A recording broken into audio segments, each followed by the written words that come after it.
दोस्तों, अगर आपको राजस्थान जियोग्राफी अच्छे से याद करनी है तो राजस्थान का मानचित्र याद होना बहुत ज़रूरी है, क्योंकि इसके माध्यम से अपने बहुत से प्रश्न वैसे ही क्लियर हो जाते हैं।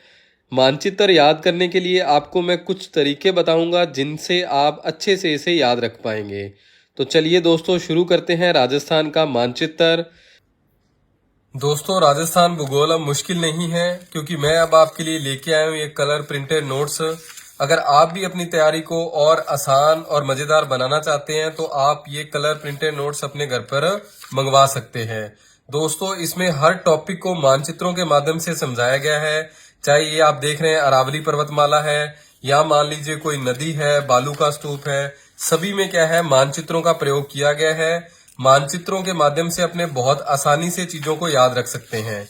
आप देख सकते हैं ये चंबल नदी है, जिसे क्या है, मानचित्रों से बहुत आसानी से समझाया गया है। अगर आप ये अपने घर पर मंगवाना चाहते हैं तो आप हमें कॉल कर सकते हैं या व्हाट्सएप मैसेज कर सकते हैं 8619845353 पर। आपके घर पर ये आपको नोट्स मिल जाएंगे। सबसे पहले दोस्तों, आपको भरना है वह जिला जिसमें आप रहते हैं। मान लीजिए आप रहते हैं नागौर जिले में। दोस्तों, ये बात कंफर्म है कि अगर आपको आपके जिले का नाम पता है तो पड़ोसी जिलों के नाम भी आपको जरूर पता होंगे। तो जैसे नागौर के साथ कौन कौन से जिले लग रहे हैं? बीकानेर, चूरू, डीडवाना, कुचामन, अजमेर, ब्यावर, जोधपुर और फलोदी। ये जिले नागौर के साथ लग रहे हैं, तो अपने इसे याद रख पाएंगे इस तरीके से। दूसरी बात दोस्तों, आपको अगर इस तरीके से नहीं याद होगा तो एक अच्छा सा तरीका मैं वीडियो में और बताऊंगा, जिससे आप मानचित्र कभी नहीं भूलेंगे। अब आपको दोस्तों, अगर आप तैयारी कर रहे हैं तो ये तो जरूर याद होगा कि राजस्थान का पूर्वी जिला कौन सा है? धौलपुर है। अगर पूर्वी धौलपुर है तो जैसलमेर क्या है? पश्चिमी जिला है। उत्तरी जिला है दोस्तों श्रीगंगानगर, और जो अपना दक्षिणी जिला है दोस्तों वो है बांसवाड़ा। अब अपने देखते हैं दोस्तों इनको आकृतियों के आधार पर। जैसे हनुमानगढ़ जिला है, ये एक कुर्सी नुमा है, तो आप इसे याद करें कि कुर्सी नुमा कौन सा जिला है, तो हनुमानगढ़ है। घोड़े की नाल की आकृति का जिला कौन सा है दोस्तों? चित्तौड़गढ़ है। भीलवाड़ा आयताकार जिला है दोस्तों। मानचित्र को ध्यान से ऑब्जर्व करें दोस्तों, भीलवाड़ा कौन सा जिला है? आयताकार जिला है। और गिलहरी नुमा अगर आकृति किसी जिले की है तो वो भरतपुर जिले की है। भरतपुर जिले की कौन सी आकृति है? गिलहरी नुमा है। और राजसमंद की जो आकृति है दोस्तों वो एक तिलक नुमा आकृति है। टोंक जिला पतंगाकार आकृति में बना हुआ है। और जो सीकर जिला है ये प्याले नुमा आकृति में बना हुआ है। इसके बाद है दोस्तों अपने धनुषाकार आकृति में बने हुए दौसा और झालावाड़। दोस्तों, दौसा जिले को माना जाता है कि ये धनुषाकार है, परंतु झालावाड़ को भी आप देखेंगे तो ये भी एक धनुष के समान प्रतीत होता है। अगला है जिला अपना करौली जिला, तो ये किस प्रकार का है? बतकाकार है। यहाँ पर मैंने बतख की डायरेक्शन बदली है, अगर दूसरी तरफ मुंह होगा तो ये बिल्कुल ऐसे लगेगा कि एक बतख हो। अब दोस्तों आगे है, आप सभी को पता है अपनी राजधानी कौन सी है? जयपुर। तो इसको आप मानचित्र में देखेंगे तो आसानी से भर पाएंगे। इसके बाद है दोस्तों राजस्थान के दक्षिणी जिले कौन कौन से? डूंगरपुर और प्रतापगढ़। छप्पन का मैदान दोस्तों है जो, वो बांसवाड़ा, डूंगरपुर और प्रतापगढ़ इन तीन जिलों के अंतर्गत आता है। तो आप इस विधि से भी इसको याद रख सकते हैं। अगला है दोस्तों अपना सिरोही जिला। सिरोही जिला दोस्तों सबसे ठंडा जिला है। सबसे ठंडा जिला कौन सा है? सिरोही। स्थान कौन सा है? माउंट आबू। कहाँ पे है? सिरोही में। तो ऐसे आप चीजों को रिलेट करके याद करना सीख लीजिए। अब आगे जिले हैं दोस्तों कोटा और बूंदी, अपने सुना हुआ है तो ये दोनों इकट्ठे आपको अच्छे से याद रह जाएंगे। नीचे वाली साइड कौन सा है? कोटा। ऊपर कौन सा है? बूंदी जिला है। आगे है 12 जिला। फिर है दोस्तों अपना बालोतरा और बाड़मेर। रेगिस्तानी जिले ये ही बचे थे दोस्तों अपने। तो कौन कौन से थे? बाड़मेर और बालोतरा। दोनों का नाम भी बिल्कुल सेम है और है भी बिल्कुल साथ साथ। फिर है जालौर जिला और उदयपुर जिला। उदयपुर के बीच में जो जिला बच गया दोस्तों ये है सलुम्बर जिला। छोटा सा जो भी नया जिला बना है, कौन सा जिला है? सलुम्बर जिला। फिर है पाली, जो बचा हुआ था आप देख लीजिए मानचित्र में कहाँ पे आएगा? ये जोधपुर और राजसमंद के पास में पाली जिला आएगा। इसके बाद है दोस्तों झुंझुनू जिला। झुंझुनू जिले को क्या कहा जाता है दोस्तों? ताम्र नगरी भी कहा जाता है। आगे है दोस्तों अलवर, और अलवर के साथ दोस्तों ये जो 3 जिले बने हैं ये तीनों के तीनों नए हैं। एक तो है कोटपूतली, दूसरा है खैरथल, फिर है यहाँ पर डीग, और अंतिम अपना जिला बच गया दोस्तों सवाई माधोपुर। कहाँ पे है? करौली के साथ। अब दोस्तों आपको मैं एक बात क्लियर कर दूं अच्छे से, अगर आप किसी भी परीक्षा में सफलता प्राप्त करना चाहते हैं तो आप ये मान लीजिए आपको मानचित्र याद करना ही पड़ेगा। मानचित्र से बहुत सी चीजें अच्छे से आपकी क्लियर हो जाएंगी। मान लो कौन सी नदी किस जिले से निकलती है। दूसरा आपको दोस्तों मैं ये प्रिंटेड नोट्स प्रोवाइड करवा ही रहा हूँ, आप इससे भी घर पे मंगवा सकते हैं। अगला तरीका है दोस्तों, आप याद कीजिए राजस्थान के संभाग। पहला संभाग अपना बीकानेर है, उसके बाद जयपुर, कोटा, भरतपुर, उदयपुर और जोधपुर, और अंतिम संभाग है अपना अजमेर। राजस्थान में वर्तमान में ये 7 संभाग हैं। अब संभागों के अनुसार अपने याद करते हैं कि सबसे पहले बीकानेर संभाग याद कर लीजिए आप। पूरा राजस्थान याद करना मुश्किल लग रहा है तो केवल आप याद करें बीकानेर संभाग।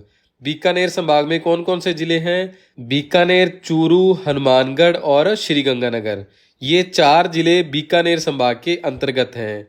अब अपना अगला संभाग है दोस्तों उदयपुर। तो उदयपुर के अंतर्गत उदयपुर, राजसमंद, चित्तौड़गढ़, सलुम्बर, प्रतापगढ़ और डूंगरपुर व बांसवाड़ा, ये जिले उदयपुर संभाग के अंतर्गत आते हैं। ये कौन सा संभाग है? अपना दक्षिणी संभाग है। जो अपना बीकानेर संभाग था वो एक राजस्थान का उत्तरी संभाग था। अब अपना अगला संभाग है दोस्तों जोधपुर। तो इसके अंतर्गत जिले हैं जोधपुर, फलोदी, पाली, सिरोही, जालौर, बालोतरा, बाड़मेर और जैसलमेर, ये जिले कौन से संभाग के अंतर्गत आते हैं? जोधपुर संभाग के अंतर्गत आते हैं। आगे है दोस्तों अपना संभाग मध्यवर्ती संभाग अजमेर। तो इसमें जिले हैं टोंक, भीलवाड़ा, ब्यावर, नागौर और डीडवाना, कुचामन, ये अजमेर संभाग के अंतर्गत आते हैं। फिर है अपना संभाग दोस्तों कोटा। तो इसमें कोटा, बूंदी, बारां और झालावाड़, ये जिले कोटा संभाग के अंतर्गत हुए। अगला संभाग है दोस्तों अपना भरतपुर। तो भरतपुर में दोस्तों भरतपुर, डीग, धौलपुर, दौसा, करौली और सवाई माधोपुर, ये जिले भरतपुर संभाग के अंतर्गत आते हैं। अंतिम संभाग बचा है दोस्तों अपना जयपुर। तो जयपुर में स्वयं जयपुर है, सीकर, झुंझुनू, अलवर, खैरथल और कोटपूतली, ये जिले जयपुर संभाग के अंतर्गत आते हैं। तो दोस्तों अगर आप इन 7 भागों में बांटकर राजस्थान का मानचित्र याद करेंगे तो भी आपको अच्छे से याद हो जाएगा। दूसरा आपको दोस्तों प्रैक्टिस करनी ही पड़ेगी। आप खाली ब्लैंक मैप ले लीजिए, उनको बार बार भर के देखिए। अगर आप मेरे कलर्ड प्रिंटेड नोट्स मंगवाएंगे घर पे तो उसमें मैं आपको खाली जो मैप है वो प्रोवाइड करवाऊंगा ही, उसे भी आप बार बार भर के देखेंगे तो आपको याद हो जाएंगे। अब दोस्तों थोड़ा सा अपने जान लेते हैं राजस्थान के संभागों के बारे में कि अगर जो न्यूनतम नदियों वाला संभाग है तो कौन सा है? बीकानेर संभाग है। अनुसूचित जाति और जनसंख्या का सर्वाधिक प्रतिशत वाला संभाग भी बीकानेर संभाग है। सर्वाधिक नहरों द्वारा सिंचाई वाला संभाग कौन सा है? बीकानेर, क्योंकि इसी संभाग में दोस्तों गंग नहर और इंदिरा गांधी नहरें जो सिंचाई करती हैं। अनुसूचित जनजाति और न्यूनतम जनसंख्या वाला जो संभाग है वो भी है अपना बीकानेर दोस्तों। अब आगे है अपना भरतपुर संभाग। तो ये सबसे कम लिंगानुपात वाला संभाग है। भरतपुर संभाग सर्वाधिक 3 राज्यों से लगता है। अपनी सीमा ये हरियाणा, उत्तर प्रदेश और मध्य प्रदेश, इन 3 राज्यों के साथ लगाता है। तो इम्पोर्टेंट है, याद रखिएगा।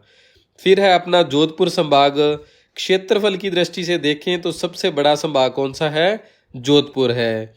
सर्वाधिक दशकीय जो जनसंख्या वृद्धि दर वाला संभाग है वो भी कौन सा है? जोधपुर है। अगर न्यूनतम जनसंख्या घनत्व वाला संभाग देखें तो वो भी जोधपुर है, क्योंकि दोस्तों इसमें जो मरुस्थलीय जिले हैं सारे के सारे, तो यहाँ पर जो जनसंख्या है कम निवास करती है। सर्वाधिक जो निवास करती है वो कहाँ करती है? जयपुर संभाग के अंतर्गत करती है।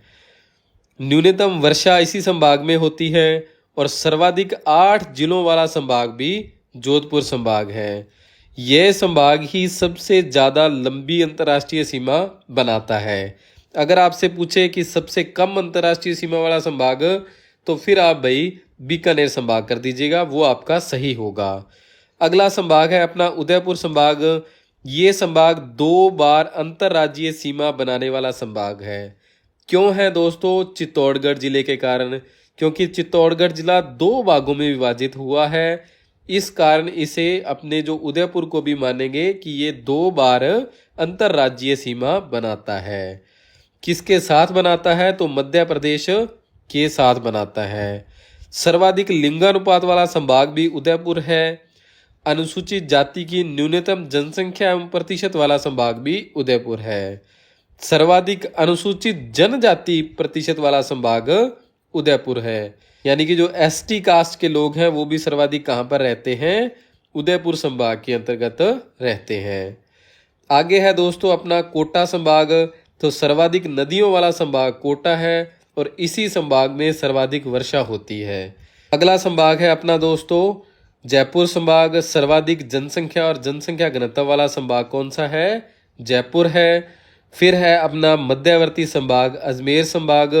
न्यूनतम अंतर्राज्यीय सीमा बनाने वाला संभाग है ये, यानी कि इसकी सबसे कम अंतर्राज्यीय सीमा लगती है मध्य प्रदेश के साथ, जहां पर चित्तौड़गढ़ 2 टुकड़ों में विभाजित है।